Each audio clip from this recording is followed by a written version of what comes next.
Okay guys, so this is part 2 of video about prayers and obstacles and experiences of reading the Bible. Okay, so about prayers, I was just saying that, um, it's really a matter of you submission and full submission that you cannot do this no matter how routine you are.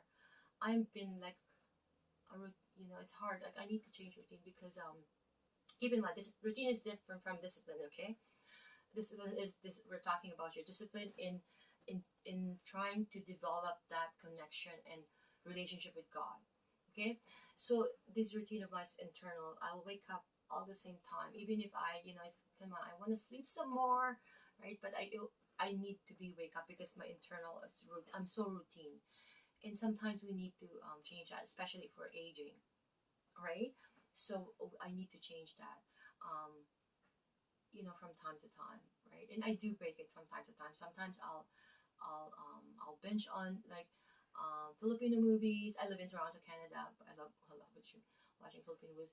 Or not read the Bible. Unfortunately, I'll watch a lot of my trusted pastors and who follow the teaching of Jesus. Okay, I listen to it over and over again, and I love it, and it just gives me that joy and peace knowing the teaching of Jesus. But reading the Bible is different, and that is something that my biggest mistake too, hands down, the biggest mistake. I don't want you to follow what I did, a big mistake that I did. You need to read it. It's hard for me, and again, going back to that word surrendering, you need to admit that regardless if you're a proper routine person, regardless if you are, I'm the best, I'm a disciplined person. Filipinos are mostly disciplined people because that's what Filipinos are. It's in our culture, right? So the best nurses are Filipinos, right? A lot of the best doctors in the Philippines. Here, the nannies, right? They're mostly nurses and doctors, and they come here. They're very how do you call it? Dedicated, right? So, having said that, discipline is really, really instilled growing up in that culture, in our culture. I'm Filipino, but don't believe me when I say, right?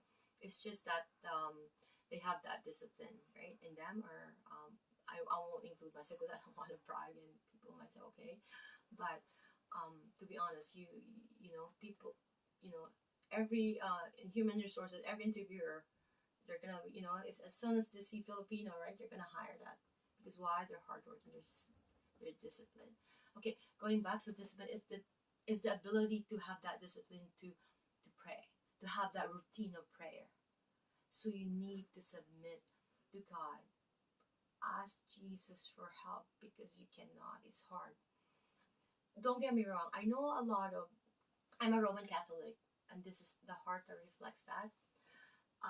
But I'm more a Christian. I am a progress, Christian in progress. I call myself because I was baptized as a kid and I'm born again.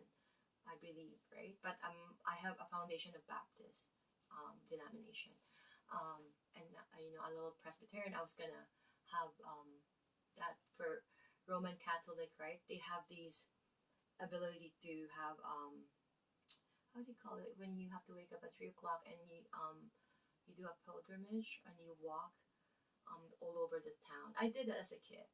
I have to follow those things. It's an experience and it's loving, right?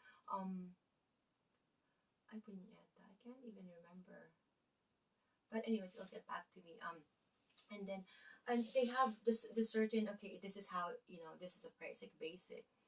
So and they don't really promote the worshiping and the singing because it's in the Bible and reading the Bible. So growing up with my kids, I make sure that they understand that the Bible is the most important thing than the church itself, than all those things that even being gathered together. You're better off. I'm not saying that's not. Don't get me wrong. I don't want to get attacked. I have to be careful now because before I was just. I have to make sure that my aim here is to see the difference that because I wanted to follow the scripture